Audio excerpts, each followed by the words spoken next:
আসসালামু আলাইকুম। পলিগ্লট, মনোগ্লট, ডাইগ্লট তিনটা ওয়ার্ড লেখা আছে এবং এই তিনটা ওয়ার্ড দিয়ে তিনটা সেন্টেন্স তৈরি করা আছে।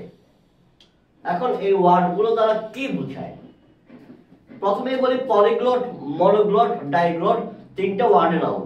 এই তিনটা ওয়ার্ডই হচ্ছে নাউন, কিন্তু এগুলো মিনিংটা কি? পলিগ্লট হচ্ছে ওই ব্যক্তি যে বহু ভাষা জানে, অনেকগুলো ভাষা জানে এবং সে ওই ভাষাগুলো ব্যবহার করতে পারে বলতে কিরকম? ধরুন সে ওই ভাষাগুলো বলতে পারে কিংবা লিখতে পারে।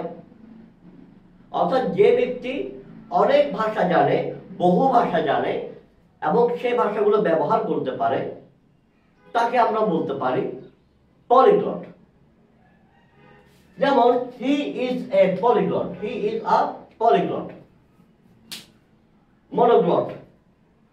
মনোগ্লট হচ্ছে ওই ব্যক্তি যে শুধুমাত্র একটা ভাষা জানে,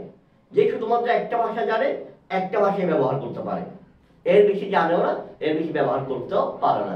স্বাভাবিক, না জানলে ব্যবহার কিভাবে করবে? যেমন he is a monoglot.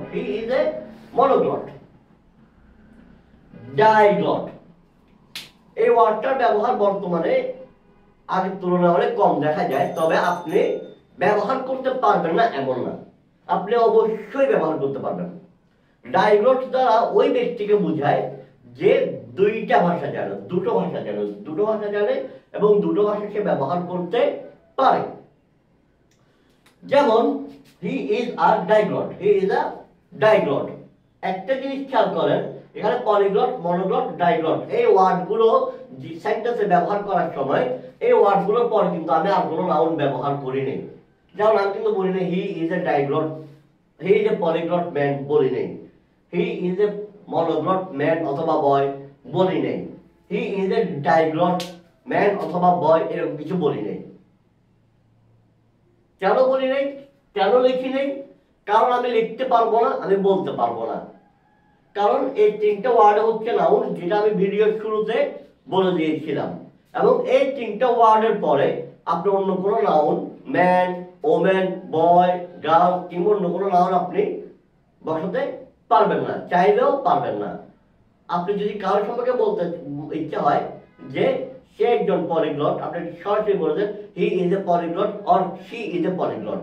অথবা আপনার একজন বন্ধু আছে, ধরুন Russell is a polyglot, Russell বহু ভাষা জানে। অথবা আপনি বলতে পারেন যে Ibrahim is a monoglot, Ibrahim একটা মাত্র ভাষা জানে, সেটা ব্যবহার করতে পারে। অথবা আপনি বলতে পারেন মেহেদি ইজ এ ডাইগ্লট, মেহেদি দুটো ভাষা জানে, দুটো ভাষা ব্যবহার করতে পারে। কিন্তু আপনি এগুলোর পরে অন্য কোনো নাউন বসাতে পারবেন না। তো এটাই ছিল পলিগ্লট, মনোগ্লট এবং ডাইগ্লটের সঠিক ব্যবহার এবং অর্থ। ধন্যবাদ। আসসালামু আলাইকুম।